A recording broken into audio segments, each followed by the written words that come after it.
Hey guys, it is Emery out here with you in the soap room, and today we are following Fletcher around to get a glimpse of what his life looks like on a daily, weekly, or monthly basis.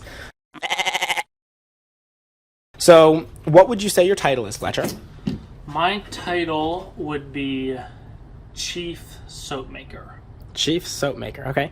And what does that kind of entail? What are some of the duties that go along with that? So I am in charge of making all of the soap.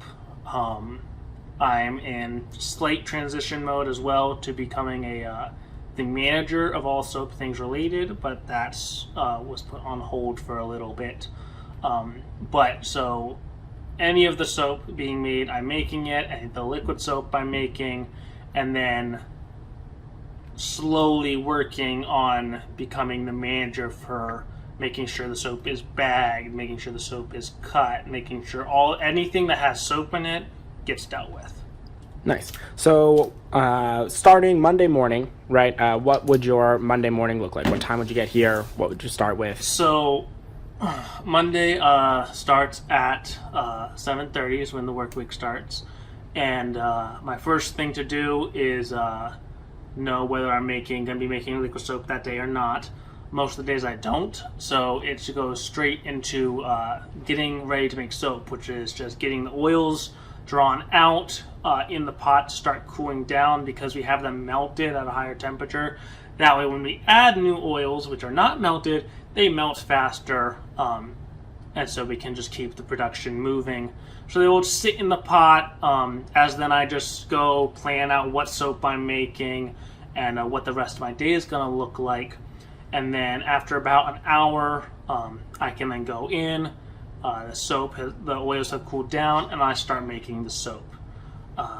And so then after that, I normally can get 2 batches done before lunch, 2 or 4 batches, because we have the 2 different pots. And then lunch is 30 minutes. And then I'm back to making 2 more batches in the evening, afternoon, evening.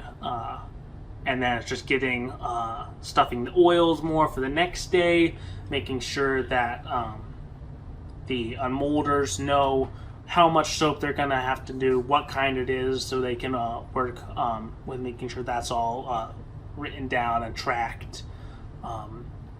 And then it's the end of the workday, and I go home and get sleep for the next day. All right. And then would you say that that is a pretty standard day, 6 or 5 days a week, or does it change? Standard day. The only day that it changes on is Friday, because obviously I can't make soap on Friday and have it be unmolded Saturday because no one works Saturday. So Friday is catch-up day. That's where I make sure everything's clean, the trash is taken out. Anything that would hamper me from starting Monday as smoothly as possible, I get done Friday. It's when a lot of times I'll do the liquid soap because that can be a little disruptive. So I'll do the liquid soap. I can do it in the other days of the week if we need it.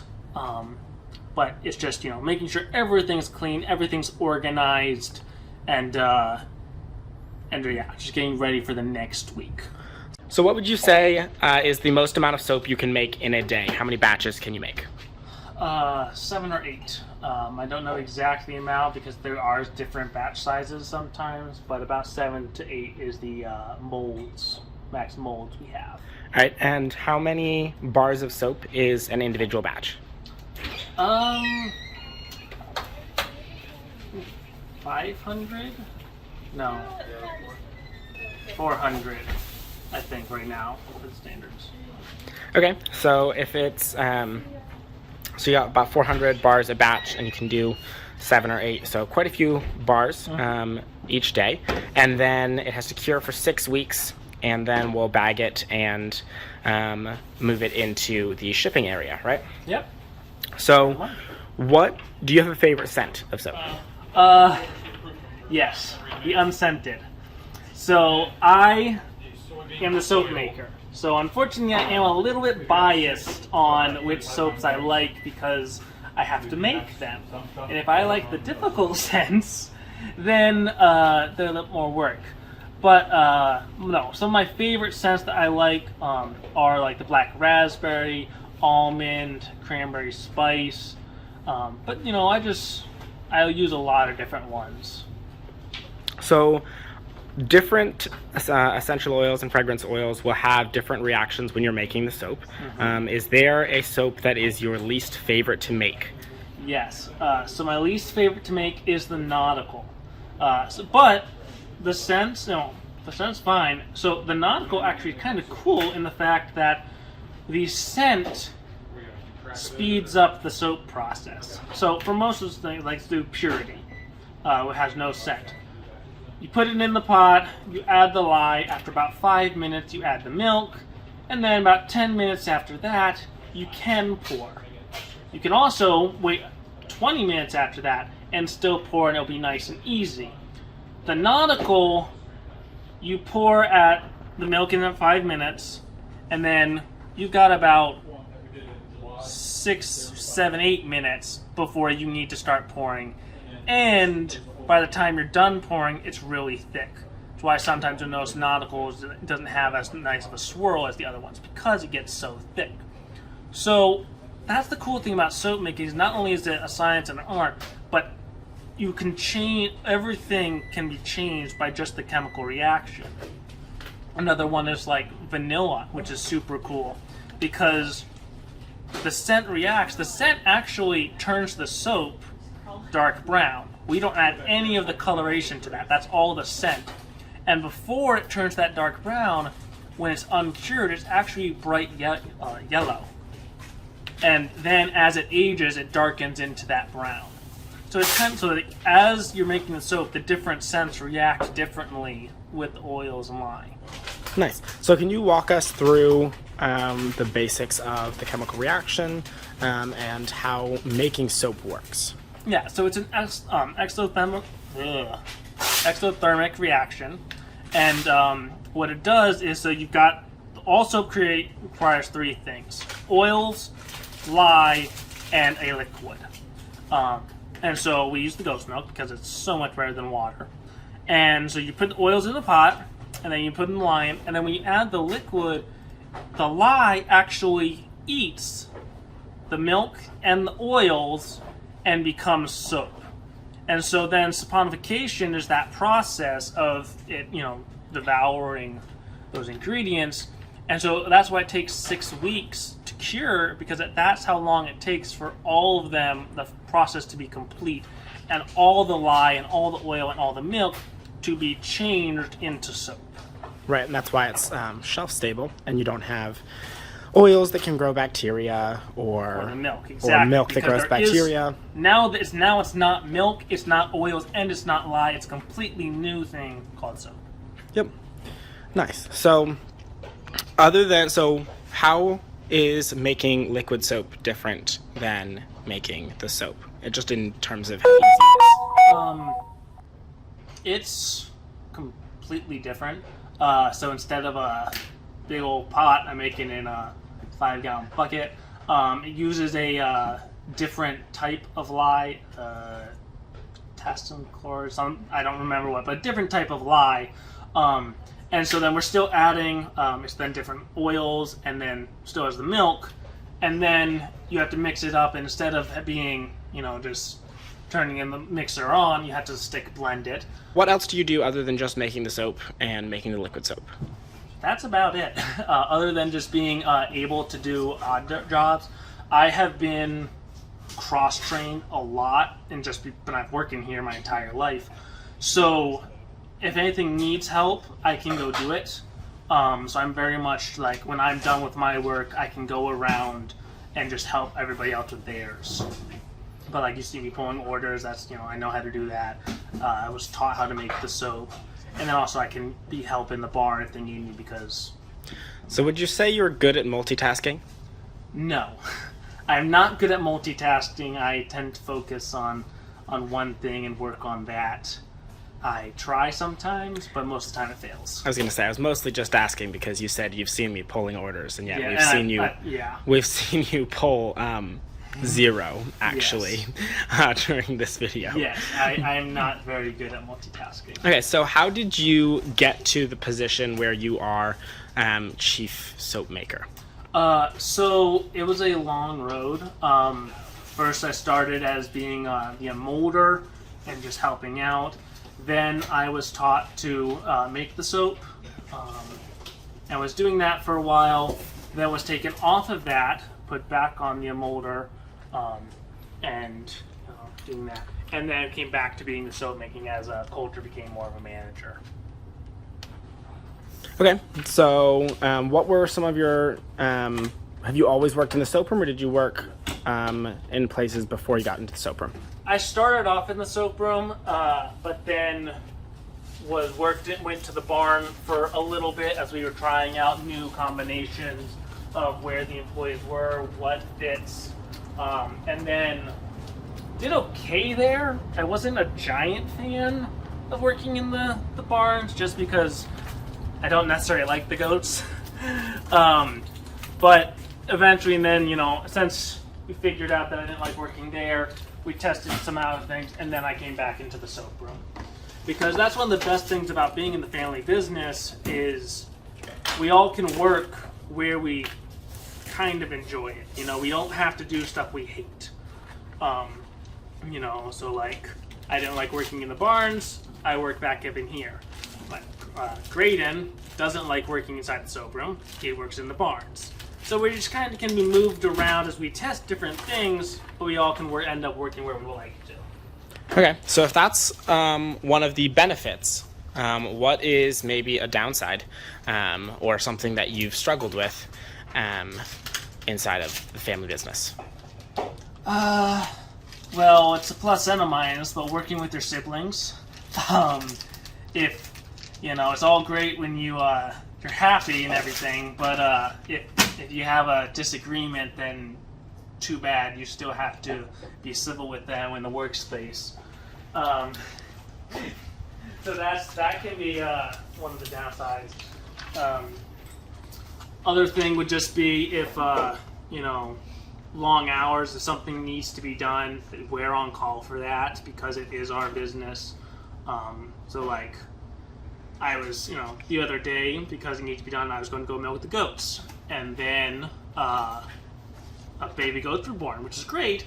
And I didn't then, so I was helping with that and didn't get to go milk the goats for another hour, which the goats are fine with because I was early anyway. But that change, I had ended up doing, an extra hour, but it was work that I didn't think I would be doing. So it's just stuff like that that can change your plans. But by and large, you just know it's going to happen, and you just get used to it. It's one of the downsides, but the upsides definitely make up for it all. Nice. So how many different people do you work with in the soap room? It changes. Right now, because I'm just on the soap making, it's pretty much just myself. I still talk to Coulter. He is the assistant soap maker, as well as then like the overall soap room manager. So I talk with him to learn. He helps me learn what soap is needed to be made. And then I also talk with Erin because she's the one who handles all of the recording of it. So I get what I'm making, I make it, I write down what I made, and then I give that to Erin, who then digitalizes it and makes it back into the system so that Coulter and I can find out what we're making the next day. That makes sense. So do you work closely with any of the unmolders or the baggers or the cutters or anybody who is taking care of the soap after you've finished your part with Not it? right now as much. I talk to the unmolders, letting them know when I need to make the soap, if I need them to unmold it in a specific time frame. But right now, not. When I become a manager, I will more, but that hasn't happened yet. Okay, so talk about swirling and what it is, why we do it, and anybody who helps do that. Okay, so the swirling is, I'm kind of picky in it. That's what everyone will say about. But it really, what we do is because it adds a lot of texture, to it. It's really nice. But as the soap, gets thicker and everything, I had to change the swirl because sometimes, if swirling too deep, it'll create a gash in the soap instead of just swirling the top.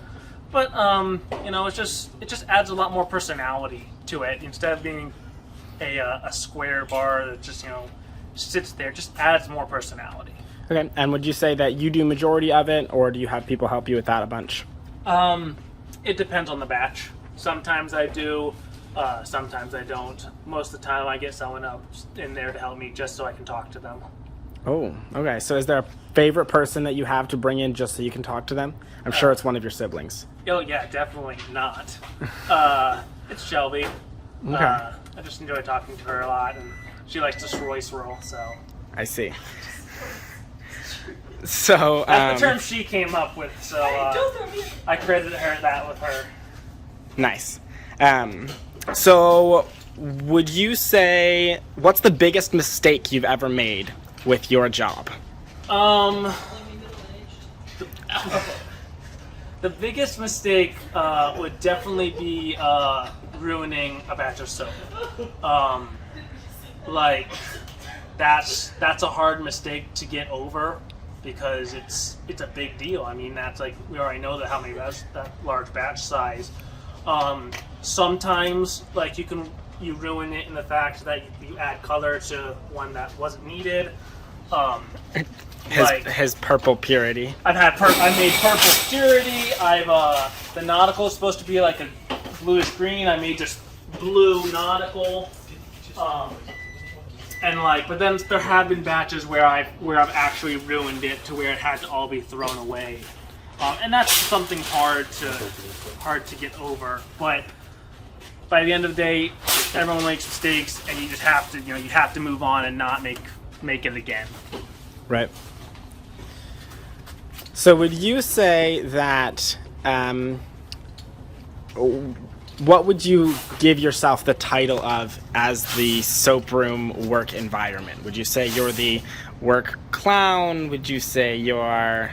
The entertainer. The entertainer. I should say, yes. I'm the entertainer, and I entertain myself more so than probably everyone else, but I enjoy it, and so that's what I do. All right. Well, that is going to be a wrap unless you have anything you wanted to kind of mention about your job.